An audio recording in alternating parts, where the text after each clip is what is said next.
قرآن کہتا ہے جس کے پلڑا ہلکا پڑ گیا نا، نیکیاں کم ہوئی، گناہ زیادہ ہو گئے، وہ بھڑکتی آگ میں ڈالا جائے گا، شعلے مارتی ہوئی آگ میں ڈالا جائے گا. Try to understand. وہ جو بیلنس شیٹ ہوگی نا، موسٹ کروشل بیلنس شیٹ ہوگی. There is no way to change the balance. اس دن کوئی طریقہ نہیں ہوگا. ادھر تو مثال کے طور پہ کوئی بندہ قرضے میں چلا گیا، کسی سے لون لے لے گا، ڈیبٹ سائڈ زیادہ ہے تو کسی نہ کسی کے ساتھ لون لے کر ایڈجسٹ کر لے گا. ادھر لون لینے کی کوشش کی جائے گی. روایتوں میں آتا ہے کہ ایک بندہ ایسا ہوگا جس کا ایک نیکی کم ہوگی، بیلنس ہو جائے گا. اگر ایک نیکی مل جائے تو جنت میں چلا جائے گا، صرف ایک نیکی. اب وہ مارا پھرے گا قیامت کے دن، یہاں تک کہ اپنی ماں کے پاس جائے گا کہ ماں جی مجھے ایک نیکی دے دیجئے، میں جنت میں چلا جاؤں گا. اس دن ماں ساتھ نہیں دے گی. والد بیٹے کے پاس آئے گا، کہے گا بیٹا میرا ایک گناہ لے لے، ساری زندگی تیری خدمت کی ہے، آج ایک گناہ کا بوجھ تو لے لے تو میرا جنت میں جانے کا سامان بن جائے گا. مگر نہ باپ بیٹے کے کام آئے گا، نہ بیٹا باپ کے کام آئے گا. کیسی نفسا نفسی ہوگی بتاؤ. اس دن اس شخص کو کتنی حسرت ہوگی کہ جس کی چند نیکیاں کم ہونے کی وجہ سے وہ جہنم میں جائے گا. اس کو کتنا یاد آئے گا کہ یار دنیا میں موقع ملا تھا، نفل پڑھ لیتا، تلاوت کر لیتا، ذکر کر لیتا، درود پڑھ لیتا، یا ایک دو چار گناہ ہی کم کر لیتا تاکہ میری جنت میں جانے کی صورت بن جاتی. یہ دن آنا ہے. اب وہ سینیریو ذہن میں رکھو اور اب اس حدیث کو دوبارہ سنیں کہ درود پاک تو میری بیلنس شیٹ کو ایڈجسٹ کرنے کا شاندار وظیفہ ہے. کہ آقا فرما رہے ہیں ایک بار درود پڑھو 10 نیکیاں بڑھ جائیں گی، 10 گناہ کم ہو جائیں گے. یعنی میرے نیکیوں کا وزن بڑھانے والا اور گناہوں کا وزن گھٹانے والا وظیفہ ہے. تو سچ بتاؤ پھر کتنے درود پڑھنے چاہیے. کوشش کیا کریں فضول کاموں سے بچ کر. بہت زیادہ ٹائم اپنے موبائل فون کے ساتھ ویسے ہی گپ شپ میں گزار رہے ہوتے ہیں، لینا نہ دینا پتہ نہیں، ساری سوشل میڈیا کی ویڈیوز دیکھنی ہیں. اس کے بجائے اللہ رسول کا ذکر کر لیا کرو، درود پاک کی کثرت کر لیا کریں. انشاءاللہ نامہ اعمال میں نیکیاں بڑھتی رہیں گی اور گناہ کم ہوتے رہیں گے. اللہ مجھے بھی اور آپ کو بھی کثرت کے ساتھ درود پاک پڑھنے کی توفیق عطا فرمائے. آئیے مل کر محبت کے ساتھ با آواز بلند درود پاک پڑھ لیں. صلو علی الحبیب صلی اللہ تعالی علی محمد صلی اللہ علیہ وسلم. رحمت الہی کا عشرہ ہے. ماہ رمضان کے 3 عشرے ہیں نا. پہلے 10 دن رحمت ہے، اگلے 10 دن عشرہ مغفرت ہے، اور آخری عشرہ جہنم سے آزادی کا عشرہ ہے. اللہ کی رحمت کے بارے میں سنا ہے مگر کبھی کوشش کی اس کو جاننے کی کہ اس کی رحمت کی وسعت کیا ہے، اس کی رحمت کے ڈائمنشنز کیا ہیں، اس کی رحمت ہے کتنی بڑی. آؤ آج اللہ کی رحمت کی بات کرتے ہیں، آج اللہ سے محبت کی بات کرتے ہیں. وہ کریم ہم پر کتنا مہربان ہے، آج اس پر بات کرتے ہیں. کس طرح اس کی مجھ پر اور آپ پر مہربانیاں ہیں. یاد رکھیں دنیا میں کوئی کسی سے پیار کیوں کرتا ہے؟ What is the reason? کیا وجہ ہوتی ہے کہ بندہ کسی کے فال ان لو، اس کے پیار میں گم ہو جاتا ہے؟ 3 ریزن ہوتی ہیں نارملی. یا تو وہ بڑا حسین ہوتا ہے، اچھا لگنے لگ جاتا ہے، یا بڑا مہربان ہوتا ہے، خیال رکھنے والا ہوتا ہے، یا وہ بڑا با کمال ہوتا ہے، اسپیشل ہوتا ہے، عام لوگوں سے ہٹ کر ہوتا ہے، اس لیے اس سے پیار ہو جاتا ہے. اگر یہ 3 ریزنز ہیں تو خالق کائنات کی طرف اگر توجہ جاتی ہے تو دنیا کے سارے حسن اور رعنائیوں کو بنانے والا وہ میرا مالک کیسا حسین ہوگا، جس نے دنیا میں ایسے حسین اور ایسی رعنائیاں، اتنے خوبصورت مناظر بنائے، جنت جس نے بنائی، اس مالک کی سبحان اللہ وہ کیسا حسین مولا ہوگا.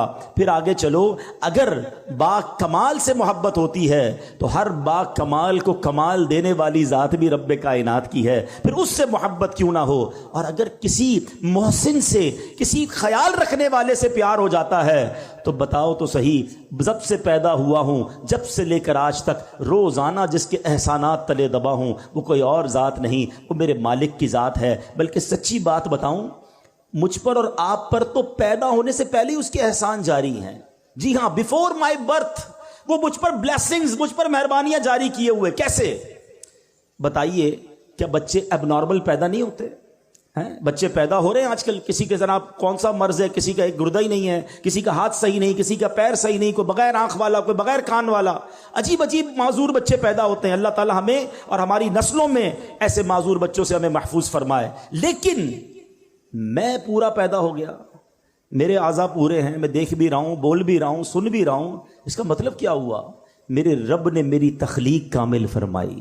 ماں کے پیٹ میں جب میری تخلیق ہو رہی تھی، میرے اس کریم مولا نے مجھ پر یہ مہربانی کی کہ میرے کوئی پارٹ آف باڈی، کوئی آرگن آف باڈی کم نہ تھا، میں کسی بڑی بیماری میں نہیں تھا، پیدا ہوتے ہی شوگر کا مریض نہیں ہوں۔ یہ کتنی بڑی میرے رب کی مجھ پہ مہربانی میری پیدائش سے پہلے سے جاری ہے۔ اور سچ پوچھو، اس سے بڑی مہربانی بتاتا ہوں، وہ یہ ہے کہ اللہ نے مجھے اور آپ کو مسلمان گھرانے میں پیدا کر دیا۔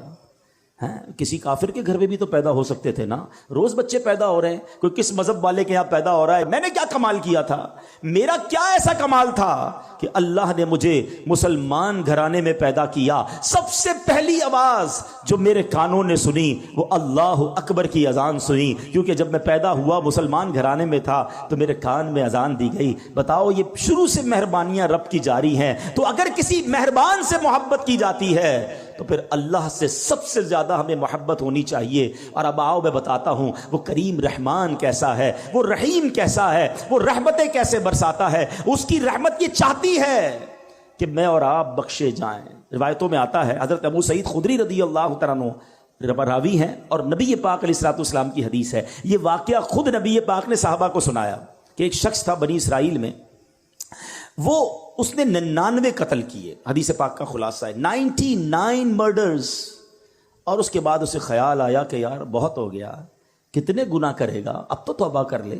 وہ ایک راہب کے پاس گیا، سو کالڈ مولوی صاحب، اس زمانے کے بھی سو کالڈ ہوں گے، علم تھا نہیں، لکس لائک، بے شک ہم بھی آج کل ہر داڑھی والے کو عالم دین سمجھ لیتے ہیں، بلکہ اب تو بغیر داڑھی والے کو بھی عالم دین کہنا لوگوں نے شروع کر دیا۔ یہ عجب فنومنا چلا ہے کہ جس کی مرضی وہ اسلام کی انٹرپریٹیشن کر رہا ہے اور لوگ اسے سنی جا رہے ہیں۔ اللہ کے بندوں، عالم دین صحیح عقیدے والے سے بات سنو گے تو سمجھ آئے گی۔ یہ حدیث بھی اسی طرف رہنمائی کر رہی ہے کہ کہنے کو وہ کوئی مذہبی آدمی ہوگا، یہ بندہ چلا گیا اس کے پاس، کہا حضرت 99 قتل کیے ہیں، کیا میری توبہ قبول ہوگی؟ وہ بندہ، اس نے کہا خدا کا خوف کر، 99 بندوں کا قاتل، تیری توبہ قبول نہیں ہونی۔ اس نے اس بندے کو اللہ کی رحمت سے مایوس کر دیا۔ اب وہ پہلے ہی قاتل تھا، اس نے کہا چلو پھر سینچری پوری کرتے ہیں۔ اس نے اس راہب کو بھی مار دیا، 100 قتل کر لیے۔ پھر خیال آیا نہیں، غلط کیا، توبہ کرنی چاہیے۔ پھر کسی عالم دین کے پاس گیا، اب عالم دین نے کہا کہ نہیں، تمہاری توبہ قبول ہو جائے گی، گھبراؤ نہیں، اللہ کی رحمت سے مایوس نہ ہو، ایسا کرو فلاں علاقے میں نیک لوگوں کی ایک بستی ہے، تو اس کے ادھر چلے جاؤ اور ان نیک لوگوں کے قریب جا کر اللہ کی بارگاہ میں دعا کرنا، تو اللہ کریم جو ہے تجھ پر رحمت فرما دے گا، تیری توبہ قبول کر لے گا۔ یہ بندے نے نیت کی، اچھی نیت، اور چل پڑا۔ اللہ کی شان دیکھو، راستے میں اس کا انتقال ہو گیا۔ عذاب کے فرشتے آ گئے، ہم لے جائیں گے، 100 بندوں کا قاتل ہے۔ رحمت کے فرشتے آ گئے، ہم لے جائیں گے، توبہ کی نیت کر لی تھی، چل پڑا تھا، اللہ سے دوستی کا ارادہ کر لیا تھا، یہ چل پڑا ہے۔ اب دونوں قسم کے فرشتوں میں ایک طرح سے بحث شروع ہو گئی۔ عذاب کے فرشتے کہتے ہم لے جائیں گے، توبہ کی تھوڑی تھی، گھر سے نکلا ہی تھا، ارے 100 تو قتل کر دیے ہیں۔ رحمت کے فرشتے کہتے نہیں، اللہ کی راہ پہ چل پڑا تھا، دل میں شرم اور ندامت آ گئی تھی، ہم لے جائیں گے۔ اب اللہ کی طرف سے ارشاد ہوتا ہے ایسا کرو، زمین کیلکولیٹ کرو، زمین کو ناپا جائے، اگر یہ بندہ اپنے گھر کے قریب ہے تو عذاب کے فرشتے لے جائیں، اگر یہ بندہ نیک لوگوں کی بستی کے قریب ہے تو رحمت کے فرشتے لے جائیں۔ اللہ اکبر، میں حدیث کے الفاظ سنا رہا ہوں۔ اب جب زمین ناپی گئی تو وہ بندہ نیک لوگوں کی بستی کے قریب نکلا۔ علماء کہتے ہیں یہ جو پلان تھا نا، اللہ کی قدرت کا پلان تھا، ایکچولی وہ دور تھا نیک لوگوں کی بستی کے، مگر رب کا حکم تھا کہ یہ بخشا جائے، اس کی منشا یہ تھی یہ بخشا جائے۔ وہ نیک لوگوں کی بستی اور اس کی لاش کے درمیان جو پلاٹ آف دا لینڈ تھی وہ سکویز ہوئی، وہ کم ہوئی اللہ کے حکم سے، اور جب ناپا گیا تو چند فٹ کے فاصلے سے وہ نیک لوگوں کی بستی کے قریب تھا، اسے رحمت کے فرشتے لے گئے، گویا اس کی بخشش ہو گئی۔ یہ ایک روایت بیان کرنے کے بعد میرے پیارے اسلامی بھائیوں کیا پتہ چل رہا ہے؟ وہ رحیم، وہ کریم وہ توبہ قبول کرنے والا ہے، وہ معاف کرنے والا ہے، اس کی رحمت چاہتی ہم بخشے جائیں، مگر یہ بندہ ہے جو توبہ نہیں کرتا، یہ بندہ ہے جو اس کی بارگاہ میں سر نہیں جھکاتا، وہ اس سے دوستی نہیں کرتا۔ میرے پیارے اسلامی بھائیوں، اس حدیث سے ایک اور بہت خوبصورت بات سیکھنے کو ملی ہے۔ یہ حدیث پہلے سمجھیے گا، نبی پاک واقعہ سنا رہے ہیں صحابہ کو، اٹ مین سارا کانٹینٹ جو ہے وہ آتھرائزڈ ہے، سارا کانٹینٹ جو ہے وہ زبردست کلیئرڈ ہے، جبھی تو نبی پاک سنا رہے ہیں نا۔ تو آقا نے کیا بتایا کہ لوگوں نے مشورہ دیا نیک لوگوں کی بستی کے پاس جا کر دعا مانگو۔ اٹ مینز کہ اگر آج بھی کوئی اللہ والوں کے پاس ان کی اگر حیات ہیں تو ان کی صحبت میں جا کر دعا مانگے، اور اگر دنیا سے چلے گئے ہیں اور ان کے مزار کے پاس جا کر اللہ سے دعا مانگے کہ اللہ ان کے صدقے، نیک لوگوں کے صدقے، مبارک جگہ کے صدقے میری توبہ قبول فرما لے۔ تو جہاں رحمتیں برس رہی ہو ادھر جا کر دعا کرنا، ادھر جا کر اللہ سے مانگنا، یہ اس حدیث سے ثابت ہے۔ ویسے تو قرآن کی آیت سے بھی ثابت ہے کہ جب حضرت زکریہ علیہ السلام کو دعا کرنی تھی، بیٹے کی تمنا تھی، تو قرآن کہتا ہے حضرت زکریہ کہاں گئے تھے؟ محراب مریم میں گئے تھے۔ سورہ مریم اٹھاؤ، وہاں قرآن کہتا ہے کہ حضرت زکریہ نے مانگنا اللہ سے تھا، گئے کیوں محراب مریم میں؟ ارے اللہ سے تو کہیں سے مانگ سکتے تھے نا، نہیں، بی بی مریم وہاں عبادت کرتی تھی، یہ دعا کی قبولیت کا مقام تھا۔ محراب مریم میں جا کر دعا کی، اللہ نے بڑھاپے میں انہیں اولاد عطا فرما دی۔ تو پتہ یہ چلا اللہ والوں کے جہاں قدم لگیں، اللہ والے جہاں عبادت کریں، اللہ والے جہاں موجود ہوں، اگر وہاں جا کر دعائیں مانگی جائیں، اللہ مجھے اور آپ کو بار بار مکے مدینے کی حاضری عطا فرمائے، مقدس مقامات کی حاضری عطا فرمائے۔ وہاں کا سفر کر کے رب سے جب وہاں جا کے بندہ مانگتا ہے تو بگڑی بن جایا کرتی ہے۔ تو بہرحال یہ ہے میرے رب کی رحمت، سبحان اللہ، میرے رب کی رحمت کی کیا بات کروں۔ اللہ کریم قرآن مجید میں فرماتا ہے، دیکھیں کچھ لوگ، شیطان ہے نا، جب بہت سارے گناہ ہو جاتے ہیں نا، اب شیطان مردود تو نہیں چاہتا ہم توبہ کریں، وہ کہتا ہے یار تیری توبہ کیسے قبول ہوگی، اتنی نمازیں قضا ہو گئیں، اتنے حرام کام کر لیے، اتنے برے کام کر لیے۔ اب شیطان یہ ازیوم کروا دیتا ہے کہ توبہ تو قبول ہونی نہیں، اب کری جا گناہ جتنے کرنے ہیں۔ یہ شیطان کا بہت بڑا وار ہے۔ دیکھو اللہ قرآن میں کیا فرماتا ہے، اللہ فرماتا ہے کل یا عبادی الذین اسرفوا علی انفسہم لا تقنطوا من رحمت اللہ ان اللہ یغفر الذنوب جمیعا انہ هو الغفور الرحیم۔ اللہ فرماتا ہے تم فرماؤ اے میرے وہ بندو جنہوں نے اپنی جانوں پر زیادتی کی، اللہ کی رحمت سے نا امید نہ ہو، کبھی بھی اللہ کی رحمت سے نا امید نہ ہو۔ لا تقنطوا من رحمت اللہ، بے شک اللہ سب گناہ بخش دیتا ہے، بے شک وہی بخشنے والا مہربان ہے۔ تو اب سمجھیے گا اس بات کو کہ رب کریم ایک لمحے میں چاہے تو ساری زندگی کے گناہ بخش دیتا ہے۔ دنیا میں کوئی جرم معاف نہیں کرتا۔ آپ اور میں اگر ہماری کوئی ایک بار بات نہ مانے، ہم کہتے ہیں چلو معاف کیا، دوبارہ نہ مانے چلو آئندہ مت کرنا، تیسری بار ایسا کرے بندہ کہتا ہے اس کی تو عادت ہی ٹھیک نہیں ہے، موبائل اس کے بند کر دیے جاتے ہیں، نمبر بلاک کر دیا جاتا ہے، رشتہ داری دوستی ختم، کہ یہ بار بار میں کہتا ہوں میری بات نہیں مانتا۔ مگر میرے مالک کی شان دیکھو، بندہ ساری زندگی نافرمانی کرے اور ایک بار سچی توبہ کر لے، اللہ سارے گناہ معاف فرما دیتا ہے۔ اور سنو، صرف معاف نہیں فرماتا بلکہ جو اعمال لکھنے والے فرشتے ہیں نا، اللہ ان کو بھی بھلا دیتا ہے، تاکہ قیامت کے دن جب بندہ اللہ کی بارگاہ میں جائے گا تو اس کا کوئی گواہ نہیں ہوگا۔ ذرا حدیث پاک سنیے گا، میرے آقا فرماتے، مسلم شریف کی حدیث مبارک میں ہے کہ بے شک اللہ پاک رات کے وقت اپنا دست قدرت پھیلا دیتا ہے تاکہ دن میں گناہ کرنے والوں کی توبہ قبول فرمائے، اور دن میں اپنا دست قدرت پھیلا دیتا ہے تاکہ رات کے وقت گناہ کرنے والوں کی توبہ قبول فرمائے، یہاں تک کہ سورج مغرب سے طلوع ہو۔ یاد رکھیے، جب قیامت کے پہلے سورج جو ہے مغرب سے طلوع ہوگا، اس سے پہلے پہلے توبہ کا دروازہ کھلا ہوا ہے، اس کے بعد توبہ نہیں ہو سکے گی۔ یعنی ہم جب تک زندہ ہیں، اگر ایسا وقت تو امید نہیں آئے گا ہماری زندگی میں قیامت، تو وی فیل کہ ابھی بہت ساری نشانیاں باقی ہیں، اس کا مطلب یہ ہوا کہ ساری دنیا والے توبہ کر سکتے ہیں اس وقت تک کہ جب تک سورج جو ہے مغرب سے طلوع نہ ہو۔ تو ہمیں توبہ کرتے رہنا چاہیے۔ آگے چلیے، پیارے آقا مدینے والے مصطفیٰ صلی اللہ تعالی علیہ وسلم فرماتے ہیں، اے میرے بندوں، تم رات دن گناہوں میں بسر کرتے ہو اور میں گناہوں کو بخشتا رہتا ہوں، پس تم مجھ سے بخشش طلب کرتے رہو، میں تمہیں بخشتا رہوں گا۔ بڑی پیاری حدیث ہے، اللہ کے حبیب فرماتے ہیں، جس کا مضمون ہے اللہ کی 100 رحمتیں ہیں۔ ذرا توجہ سے سنیے گا، توجہ ذرا پلیز یہاں رکھیے گا۔ اللہ کی 100 رحمتیں ہیں۔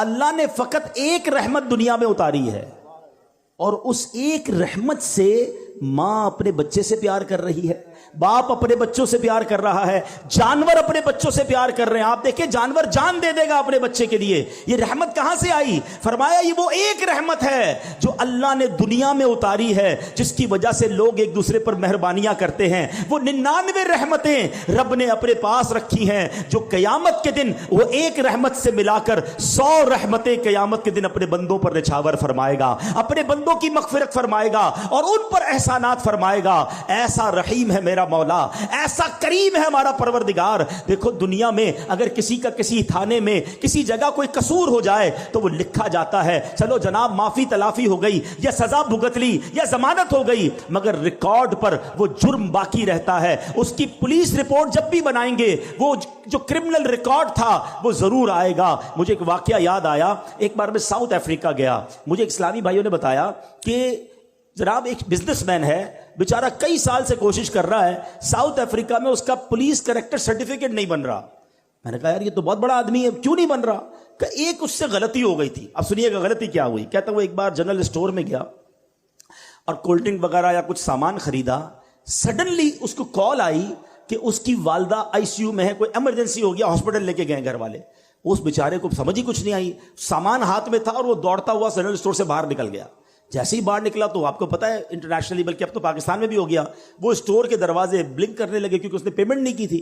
تو وہاں سے گارڈ نے اس کو پکڑ لیا، کہا کہ آپ چوری کر کے جا رہے ہیں. کہتا بھائی چوری نہیں کر رہا، میری ماں ہاسپٹل میں، مجھے کال آئی اس لیے دوڑا ہوں. کہا نہیں واپس اندر آئیے. وہ اندر گیا، اس کے خلاف پرچہ کٹا اور اس نے کہا جتنا فائن لینا ہے جلدی فائن لو، مجھے جانے دو. اب چند ہزار روپے کا فائن تھا، وہ فائن اس نے پے کیا، وہ بندہ ہاسپٹل پہنچ گیا. لیکن اب جب بھی وہ پولیس کریکٹر سرٹیفکیٹ نکلوانے جاتا ہے، حالانکہ بلینر آدمی ہے، لکھا ہوا آ جاتا ہے اسٹور میں چوری کی ہے. یقین کریں جب مجھے یہ واقعہ میں نے سنا نا، مجھے اللہ کی رحمت یاد آئی کہ اس بندے سے ایک جرم ہوا، آج تک وہ اس کی سزا بھگت رہا ہے، وہ معاف نہیں ہوا، وہ لکھا ہوا ہے. اور اللہ فرماتا ہے کہ میرے بندو تم زمین بھر گناہ کر کے میرے پاس آؤ، میں تمہارے سارے گناہ معاف کر دوں گا. تم سچی توبہ کرو، میں تمہارے گناہ معاف کر دوں گا. ارے وہ ڈیلیٹ کر دیتا ہے گناہوں کو، دنیا میں کوئی ڈیلیٹ نہیں کرتا. آج کسی کو ہماری بات بری لگ جائے، ہم 100 بار معافی مانگ لیں، مگر پھر بھی وہ دل میں رکھتا ہے یار تم نے ایک بار ایسا کیا تھا، تم نے میرے ساتھ یہ ظلم کیا تھا. ارے بھائی معافی مانگ چکا ہوں، لیکن لوگ دل سے نکالتے نہیں ہیں. مگر میں اس قریب کی بات کر رہا ہوں کہ جو میری خطاؤں کو معاف ایسے فرماتا ہے کہ پھر وہ اس کا کوئی گواہ بھی باقی نہیں بچتا. بلکہ آؤ کرم نوازی کی انتہا دیکھو، قرآن سنا رہا ہوں. اللہ فرماتا ہے کہ جب توبہ سچی کرتا ہے نا کوئی بندہ، اللہ فرماتا ہے الا من تاب وآمن وعمل عملا صالحا فاولئک یبدل اللہ سیئاتہم حسنات وکان اللہ غفورا رحیما. خدا کی قسم یہ آیت کا ترجمہ سنو. اللہ فرماتا ہے مگر جو توبہ کرے اور ایمان لائے اور اچھا کام کرے تو ایسوں کی برائیوں کو اللہ بھلائیوں سے بدل دے گا. اللہ بخشنے والا مہربان ہے. یعنی صرف گناہ معاف نہیں فرمائے گا، اللہ گناہوں کو نیکیوں سے بدل دیتا ہے. اونلی دیر آر 2 کنڈیشنز کہ توبہ کر لے اور اب اچھے کام کرے، اب برے کاموں کی طرف نہ جائے. سنو قیامت کا دن ہوگا، نبی پاک ایک حدیث صحابہ کو سنا رہے ہیں کہ گناہگار شخص، اللہ کی رحمت کی باتیں چل رہی تھی، رحمت کا شرح ہے نا، میں چاہتا ہوں آج رحمت الہی کی ہی باتیں کریں تاکہ اللہ سے محبت میں اضافہ ہو، اللہ کی محبت ہمارے دلوں میں کاش گھر کر جائے. پیارے آقا صحابہ کو ایک واقعہ سنا رہے ہیں، فرماتے ہیں حدیث کا خلاصہ ہے کہ ایک بندہ اللہ کی بارگاہ میں حاضر ہوا. اللہ فرمائے گا تو نے یہ گناہ کیے ہیں، اپنے گناہ بتا کون کون سے گناہ کیے ہیں. وہ بندہ ڈرتے ڈرتے ڈرتے اپنے صغیرہ گناہ بتائے گا، اپنے چھوٹے گناہ بتائے گا، وہ ڈر رہا ہوگا. اللہ فرمائے گا جا تیرے جتنے گناہ ہیں میں نے اتنے گناہوں کے بدلے تجھے اتنی نیکیاں دے دی ہیں، اتنی رحمت ہوگی اللہ کی. اب وہ بندہ کہے گا یا اللہ میرے تو بڑے بڑے گناہ بھی ہیں، وہ تو میں نے بتائے نہیں ہیں. یعنی اب اللہ کی رحمت پر ایسا مچل جائے گا کہ کہے گا مولا بڑے گناہ تو بتائے نہیں، یہ بھی گناہ ہیں. اللہ اکبر. میرے آقا یہ حدیث بیان کر کے اتنا مسکرائے کہ آپ کی داڑھیں ظاہر ہو گئی کہ جب اللہ کرم فرماتا ہے تو گناہوں کو نیکیوں سے بدل دیتا ہے. ارے اللہ کی کس کس رحمت کی بات کروں، اللہ کی کس کس کرم نوازی کی بات کروں. جب بندہ ایک بار سچی توبہ کرے وہ کیسے بخش دیتا ہے. حضرت موسیٰ علیہ الصلوۃ والسلام کے دور کا واقعہ بارش نہیں ہو رہی تھی. حضرت موسیٰ علیہ السلام 70,000 لوگوں کو لے کر ایک میدان میں چلے گئے اور اب دعا کی جا رہی ہے کہ بارش ہو جائے. بڑی دیر ہو گئی, بارش نہ ہوئی. موسیٰ کلیم اللہ ہیں, اللہ سے عرض کی مولا بارش کیوں نہیں ہو رہی؟ ارشاد ہوا ہے موسیٰ اس مجمع میں ایک بندہ ہے جو 40 سال سے میری نافرمانی کر رہا ہے. اے موسیٰ جب تک وہ بندہ اس مجمع میں ہے بارش سے نہیں ہونا, اس کو نکالو اس مجمع سے. حضرت موسیٰ نے کہا اتنا بڑا مجمع میری آواز کیسے پہنچے گی؟ ارشاد ہوا موسیٰ آواز لگانا تمہارا کام ہے, پہنچانا ہمارا کام ہے. حضرت موسیٰ کھڑے ہو گئے, کہا اے وہ شخص جو 40 سال سے اللہ کو ناراض کر رہا ہے, تیری وجہ سے بارش نہیں ہو رہی ہے, اس مجمع سے نکل جا. اچھا وہ بندہ ریئلائز تو کر گیا کہ لگتا تو میں ہی ہوں, ہو سکتا ہے کوئی اور بھی ہو.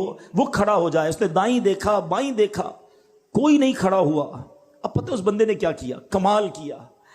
اس بندے نے اللہ سے بیٹھے بیٹھے عرض کی, کھڑا نہیں ہوا, کہا یا اللہ میں جانتا ہوں وہ بندہ تو میں ہی ہوں, مجرم تو میں ہی ہوں جس کی وجہ سے بارش نہیں ہو رہی ہے, مگر میرے مالک اگر آج میں کھڑا ہو گیا تو پورے شہر کو پتا چل جائے گا کہ میں وہ گناہگار ہوں. اے اللہ سچی توبہ کرتا ہوں, اب تجھے ناراض نہیں کروں گا, اے کریم معاف کر دے اور مجھے ذلیل ہونے سے بچا لے. سنو کیا ہوا, تھوڑی دیر ہوئی بادل آئے اور بارش برسنا شروع ہو گئی. حضرت موسیٰ نے کہا مولا بندہ تو کوئی نہیں نکلا, یا اللہ کھڑا تو کوئی نہیں ہوا, یہ بارش کیسے ہو گئی؟ ارشاد ہوتا ہے اے موسیٰ اس بندے نے مجھ سے دوستی کر لی ہے, اس بندے نے مجھ سے معافی مانگ لی ہے. اب سنو, حضرت موسیٰ کہتے مولا اب تو بتا دے وہ بندہ کون ہے, اب تو تیرا دوست بن گیا نا, اب تو میری ملاقات کرا دے. کیا شاندار جواب ملتا ہے. اللہ فرماتا ہے موسیٰ جب میرا دشمن تھا تب میں نے اس کے عیب چھپائے, اب تو میرا دوست ہو گیا, تجھے کیسے بتاؤں وہ کون تھا. یہ ہے میرا رب, ہمارے عیب چھپاتا ہے, ہم پر رحمتیں برساتا ہے. پنجابی شاعر کہتا ہے نا, ایک گناہ میرے ماں پیو ویکھن مینو عمری منہ نہ لاویں. ماں باپ کو بھی اگر ہماری کوئی بڑی خطا پل جائے تو لوگ گھر سے نکال دیتے ہیں. ایک گناہ میرے ماں پیو ویکھن مینو عمری منہ نہ لاویں, لکھ گناہ میرا مالک ویکھے وہ پھر بھی پردے پاوے. کتنے گناہ ہیں ہم جانتے ہیں اور رب جانتا ہے, مگر اللہ نے عزت دی ہے, اللہ ہمارے عیبوں کو چھپاتا ہے. لوگ ہم سے پیار کر رہے ہیں, انہیں نہیں پتا کہ ہمارے عیب کتنے ہیں. جو کریم دنیا میں عیب چھپا رہا ہے نا, اس کی رحمت سے امید ہے کہ وہ آخرت میں بھی عیب چھپائے گا. مگر دوستی تو کر لو نا اس سے, ناراض تو نہ کرو نا اسے. کیسا کیا, اچھا توبہ کے لیے نا کوئی بہت بڑی آپ کو گیدرنگ کی ضرورت نہیں ہے, بڑے اہتمام کی ضرورت نہیں ہے. جسٹ اے منٹ, ایک سچا کنیکشن ریکوائرڈ ہے, اور وہ کنیکشن جس دن ہو گیا وہ تمہارے سارے گناہ معاف فرما دے گا. ایک بار حضرت عمر فاروق کا دور ہے, ایک بندہ آپ کے سامنے آیا, ہاتھ میں اس کے شراب کی بوتل ہے. حضرت عمر فاروق نے اسے ریڈ ہینڈ دیکھ لیا, فرمایا کیا ہے تمہارے ہاتھ میں, کیا ہے؟ کہتا ہے حضور میرے پاس سرکہ ہے, حالانکہ شراب کی بوتل تھی. حضرت عمر نے کہا دکھاؤ. اب ذرا تھوڑا سا سینیریو سمجھیے گا, دو بندے آمنے سامنے کھڑے ہو, کتنی دیر لگے گی, کتنی سیکنڈز کی بات ہے نا, ود ان سیکنڈز. اس بندے نے اللہ سے عرض کی مولا آج بچا لے, عمر کے سامنے ذلیل ہونے سے بچا لے, میں وعدہ کرتا ہوں اب شراب نہیں پیوں گا. بس اس نے اس دل کی کیفیت سے پکارا اللہ کو, اور اب جب وہ بوتل اٹھا کر ڈرتے ڈرتے حضرت عمر کے ہاتھ میں دیتا ہے, وہ بوتل سرکہ بن چکی ہوتی. یہ ہے میرے مالک, یہ ہے وہ کریم جس سے میں محبت کی بات کر رہا ہوں. اتنا رحمت والا ہے کہ ایک بار پیارے آقا علیہ الصلوۃ والسلام نے صحابہ کرام کو رحمت الہی کے بارے میں بتا رہے تھے کہ ایک موقع پر ایک عورت کا بچہ بچھڑ گیا. تھوڑی دیر بعد وہ بچہ مل گیا, بچہ دوڑتا ہوا آیا, ماں دوڑتی ہوئی گئی, بچے کو اٹھایا. ٹرائی ٹو امیجن کیا لو, کتنا اس وقت جو ہے وہ پیار ماں کو آتا ہے جب بچہ بہت دیر بعد ملتا ہے. ماں اسے چوم رہی ہے. نبی پاک نے کہا دیکھو جتنا اس ماں اپنے بچے سے محبت کر رہی ہے, کیا یہ ماں اس بچے کو آگ میں ڈال دے گی؟ صحابہ نے کہا حضور پاسبل ہی نہیں ہے, اس وقت تو اس کی محبت عروج پر ہے. آقا فرماتے ہیں اللہ اپنے بندوں پر اس سے زیادہ مہربان ہے. مجھے ایک بات بتاؤ, جو اتنا مہربان ہو ہم اس کی بات نہ مانیں, ہم اس کی نافرمانی کریں, ہم اس کے غضب کو دعوت دیں, یہ کیسی احسان فراموشی ہے. ایک اور حدیث سنیے, حضرت حضرت انس رضی اللہ تعالیٰ عنہ فرماتے ہیں کہ میں نے سرکار مدینہ صلی اللہ تعالیٰ علیہ وسلم کو یہ فرماتے ہوئے سنا کہ اللہ پاک ارشاد فرماتا ہے، یہ حدیث قدسی ہوا کرتی ہے. What is the meaning of حدیث قدسی؟ آج یہ بھی سمجھ لو، آپ نے کئی بار سنا ہوگا کہ فرمان تو نبی پاک کا ہو، آقا فرمائے، مگر آقا اللہ کا فرمان سنائیں کہ رب یہ فرماتا ہے. یہ حدیث قدسی ہے. اللہ فرماتا ہے اے ابن آدم تو جب بھی مجھ سے امید لگا کر دعا مانگے گا تو میں تیرے گناہوں کو بخش دوں گا. اے ابن آدم اگر تیرے گناہ آسمانوں کے کناروں تک پہنچ جائیں پھر بھی تو مجھ سے معافی مانگے تو میں تجھے بخش دوں گا. اے ابن آدم اگر تو میرے پاس زمین پر گناہ لے کر آئے اور پھر مجھ سے اس حال میں ملے کہ میرے ساتھ کسی کو شریک نہ ٹھہرائے تو میں زمین بھر مغفرت لے کر تیرے پاس آؤں گا. یعنی کیسے ہی گناہ کیوں نہ ہو، اللہ جب رحمت فرماتا ہے تو وہ سب معاف فرما دیتا ہے. تو آج میں نے اور آپ نے اپنے رب سے محبت کا یہ کہتے نا کہ یہ اظہار کرنا ہے. دیکھیں جس سے محبت ہونا اس کی ناراضی والے کام نہیں کیے جاتے. محبوب کو ناراض نہیں کیا جاتا جب وہ اتنا مہربان. عقل کیا کہتی ہے؟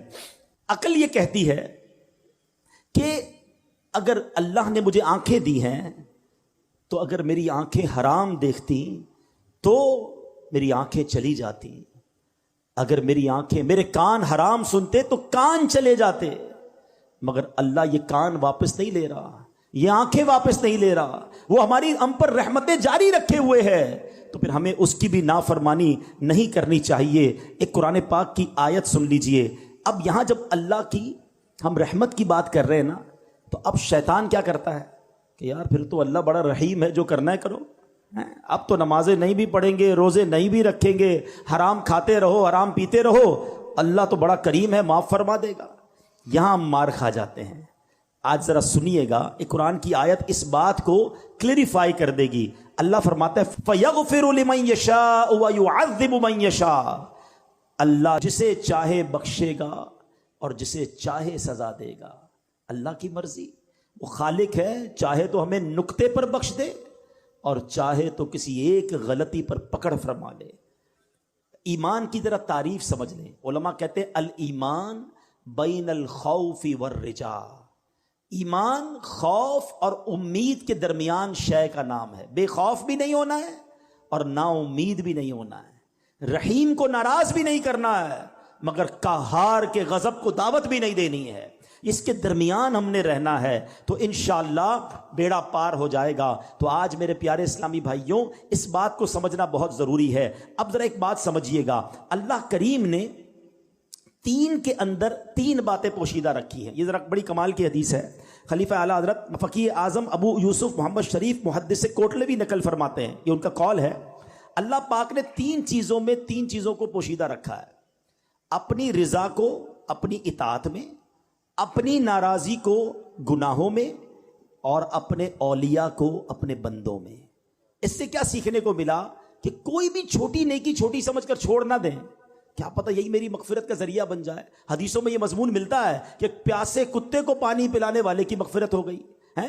کسی نے درخت راستے سے ہٹا دیا یا کوئی چیز ہٹا دی کہ راستہ کھلا ہو جائے، اللہ نے اس لیے مغفرت فرما دی. تو ہر نیکی آگے بڑھ کے کرنی چاہیے. اور سیکنڈلی بندہ کہتا ہے نا چھوٹا ہی گناہ کر لو یار، کیا پتہ یہی گناہ ہماری پکڑ کا سبب بن جائے. یہ بھی روایتوں میں مضمون ملا کہ بندے نے کسی کا تنکا اٹھا لیا، اس کے لیے پکڑ کر دی گئی، تو وہ نقطہ نواز ہے. اور تیسری بات کہ اللہ نے اپنے اولیاء کو بندوں میں چھپا کر رکھا ہے. اس سے سمجھ یہ آتا ہے کہ ہر بندے کے ساتھ ادب سے پیش آئیں. ہمیں نہیں پتا کون اللہ کی بارگاہ میں کون سا مرتبہ رکھتا ہے. احادیث میں یہ مضمون ملتا ہے کہ کچھ پرا گندہ بال والے ایسے ہیں جن کو کوئی اپنی دعوت میں نہ بلائے، مگر وہ اگر اللہ کی بارگاہ میں قسم اٹھا لیں اللہ وہ قسم پوری فرماتا ہے. تو پتہ چلا کہ ہمیں نہیں معلوم کہ کون بندہ اللہ کی بارگاہ میں کیا مرتبہ رکھتا ہے. تو کسی کا دل نہ دکھائیں، کسی کو تکلیف نہ پہنچائیں، سب سے عزت سے پیش آئیں. تو بہرحال میرے پیارے اسلامی بھائیوں، آج اللہ کی رحمت کی بات ہوئی ہے نا، تو یہ نیت کر لو کہ انشاءاللہ اللہ کے غضب کو دعوت نہیں دیں گے اور اس کے فرما بردار بندے رہیں گے. آخری بات کر لیتا ہوں.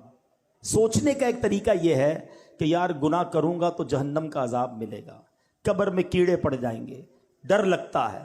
ایک گناہ چھوڑنا خوف الہی کی وجہ سے ہے، وہ بھی ٹھیک ہے، مگر اعلیٰ درجہ پتہ کیا ہے؟ امام غزالی لکھتے ہیں کہ بندہ اللہ کی محبت کی وجہ سے گناہ نہ کرے کہ یار محبوب کو برا لگ جائے گا، میرے رب کی ناراضی ہو جائے گی، میں جو کر رہا ہوں یہ رب کی رضا نہیں ہے۔ خوف سے گناہ نہ کرنا اور ہے اور محبت میں گناہ نہ کرنا اور ہے۔ خوف سے نماز پڑھنا اور ہے اور محبت میں نماز پڑھنا اور ہے۔ خوف سے روزہ رکھنا اور ہے کہ یار نہیں رکھوں گا تو جہنم میں ڈال دیا جاؤں گا، اور محبت سے روزہ رکھنا اور ہے کہ میرے اللہ کو پسند ہے، میرے رب کا حکم ہے، میرے خالق کا حکم ہے، اس عبادت کا مزہ ہی اور ہے۔ تو اللہ کی محبت میں عبادت کرنا سیکھ جائیے۔ اور اب ایک بات اور یہ کرنی ہے کہ اب دیکھتے ہی دیکھتے رمضان ہمارے سے اب رخصت ہو رہا ہے، ابھی سے ایک دل میں کسک سی اٹھ رہی ہے کہ جناب مسجد آباد ہیں، اب دیکھیں وہ چہرے نظر آ رہے ہیں جو نارملی اس طرح کی محفلوں میں اتنی دیر تک نہیں بیٹھتے۔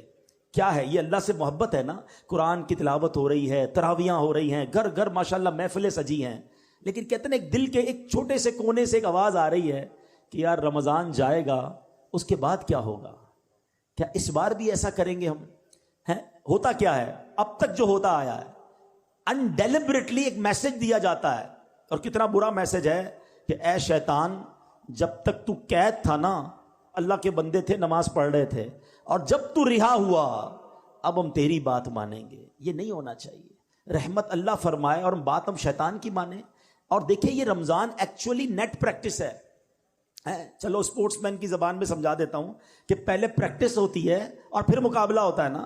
یہ پورا مہینہ پریکٹس کروائی گئی ہے شیطان کو بند کر کے کہ عبادت کر لو، گناہ چھوڑ دو، نیک اعمال کرو، تلاوت کرو، اور جیسے ہی مقابلہ شروع ہوا ایسا لگتا ہے پہلی بال پہ آؤٹ ہو جاتے ہیں۔ چاند رات کو ہی عشاء کی نماز میں لوگ غائب ہو جاتے ہیں، عید کے دن فجر میں نمازی نہیں ہوتے۔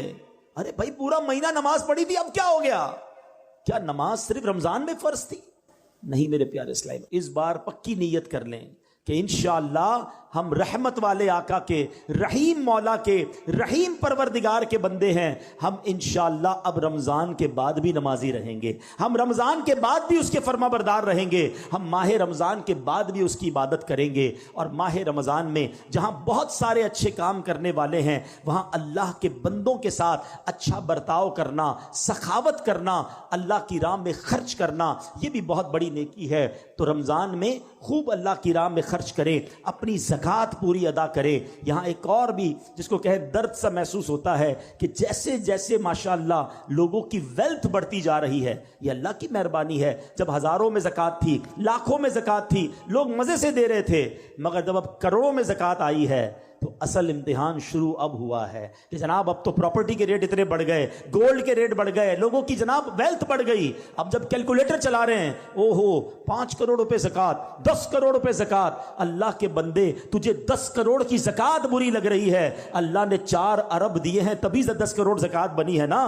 شکر ادا کر اور اپنی پوری زکوٰۃ ادا کریں۔ کبھی بھی ایسے اپنی زکوٰۃ کو بوجھ نہ سمجھیں۔ میں تو بار بار ایک دعا کرتا ہوں، اگر آپ کو اچھی لگتی ہے تو آپ بھی آمین کہہ دو کہ اے اللہ وہ مال نہ دینا کہ جس کی زکوٰۃ دل پر بھاری لگے، اے اللہ مال وہ دینا کہ خوش دلی کے ساتھ زکوٰۃ ادا کروں۔ اور زکوٰۃ ادا جب بھی کرے نا، چاہے زکوٰۃ ادا کرے چاہے خیرات دیں، سچ بات یہ ہے کہ سجدہ شکر بھی ادا کرے کہ اللہ تیری مہربانی، تو نے دینے والا بنایا، تو نے مانگنے والا نہیں بنایا، میری تو کوئی اوقات نہیں۔ کبھی سوچا آپ نے آپ کے آفس میں، آپ کے گھر پر آپ سے رابطہ کوئی شخص کرتا ہے کہ جناب بچہ بیمار ہے، علاج کے پیسے نہیں، کچھ زکوٰۃ دے دیں، بہن کی شادی ہے جہیز کے پیسے نہیں، زکوٰۃ دے دیں، عید کے دن آ رہے ہیں بچوں کے لیے کپڑے نہیں ہیں، زکوٰۃ دے دیں، اور آپ اسے 5-10 ہزار 25-50 ہزار دیتے ہیں۔ کبھی سوچا آپ نے آج اس کا فون آیا ہے، میں بھی تو اس کی جگہ ہو سکتا تھا، میں بھی تو کسی کو کہتا کہ میرے بچے بیمار ہیں زکوٰۃ چاہیے، میرے بچوں کی شادی کرنی ہے پیسے نہیں ہیں۔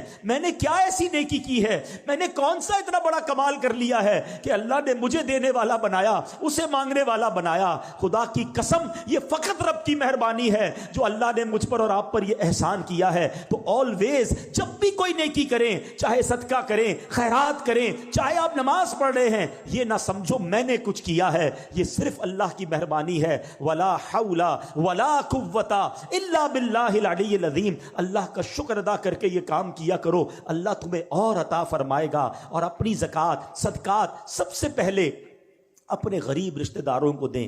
ہاں یہاں ایک غلطی لوگ کر جاتے ہیں، یقیناً صدقہ اور خیرات اپنے غریب رشتہ داروں کو دینے کا زیادہ ثواب ہے، لیکن اس میں ثواب جب ملے گا جب وہ زکوٰۃ کے مستحق بھی ہوں. تو زکوٰۃ کے مستحق رشتہ دار ڈھونڈیں, ان کو دیں, آپ کو ثواب زیادہ ملے گا. اپنے قریب رفقا, آپ کے جاننے والوں میں اگر کوئی زکوٰۃ کا مستحق ہے پہلے اس کو دے. اور اس کے بعد میں ایک اپیل کرنا چاہوں گا کہ عاشقان رسول کی تحریک دعوت اسلامی جو دنیا بھر میں دین متین کی بڑی خدمت کر رہی ہے, تو اس بار اپنی زکوٰۃ جب آپ دیں تو دعوت اسلامی کا بھی ضرور خیال رکھیں.